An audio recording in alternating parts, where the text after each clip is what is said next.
নারী সৃষ্টির রহস্য। ঈশ্বর নারীকে সৃষ্টি করেছিলেন, তৈরি করেছিলেন, কিন্তু অন্য সব কিছুর তুলনায় নারীকে গড়ার ক্ষেত্রে কিন্তু বেশি সময় তার লেগেছিল।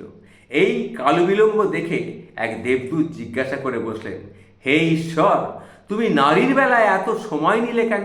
জবাবে ঈশ্বর বলেছিলেন, তার সাথে কতগুলো বৈশিষ্ট্য জুড়ে দিয়েছি তা কি তুমি দেখেছো? সে সকলের ধরনের পরিস্থিতিতে নিজেকে মানিয়ে নিতে পারবে। সে একই সাথে একাধিক শিশু পালনে সক্ষম হবে।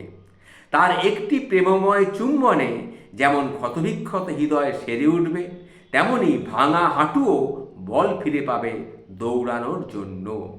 সে টানা 24 ঘন্টা সেবা দিতে সক্ষম হবে। এত কিছু সে করবে, কিন্তু তার হাত থাকবে মাত্র দুটি হাত। দেবদূত বিস্মিত হয়ে জিজ্ঞাসা করলেন, দুটি মাত্র হাত? এত এত অসম্ভব, নিশ্চয়ই এর গঠনে বিশেষ কিছু আছে। দেবদূত এবার নারী অবয়বের কাছে গেল, স্পর্শ করে দেখল, কিন্তু ঈশ্বর, তুমি তো একে নরম কোমল করে বানিয়েছ। হ্যাঁ, সে কোমল, কিন্তু তাকে শক্তপোক্ত করে কিন্তু আমি গড়েছি। এমনকি তুমি ধারণাও করতে পারবে না তার সহ্য সীমা কতখানি। দেবদূতের আবার প্রশ্ন, সে কি চিন্তা করতে পারে?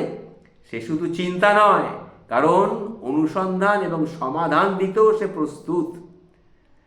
দেবদূত নারী অবয়বটিকে আরও ভালো করে পরখ করে দেখল, দেখে বলল, ঈশ্বর, এ তো ছিদ্রযুক্ত। ঈশ্বর তাকে আশ্বস্ত করে বললেন, চিন্তা করো না বৎস, চোখের কোণে যে ছিদ্র দেখছো তা থেকে জল গড়িয়ে পড়বে, কখনো আনন্দে, কখনো দুঃখে, কখনো গর্বে, কখনো তীব্র যন্ত্রণায়।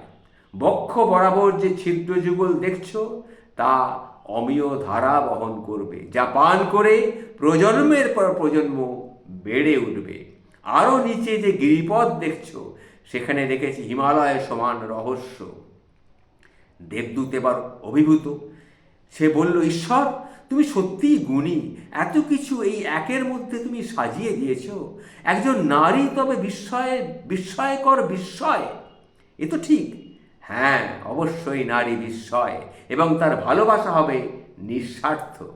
তখন দেবদূত বললেন, তাহলে একজন নারী সব দিক থেকেই পরিপূর্ণ, কি তাই তো? ঈশ্বর বললেন, না, সে পরিপূর্ণ নয়। এরও একটা অপূর্ণতা আমি রেখে দিয়েছি, আর তা হলো সে প্রতিদান চাইতে কখনো জানবে না। এই হচ্ছে নারী। নারী সৃষ্টির রহস্য এটাই। নমস্কার, ভালো থাকবেন।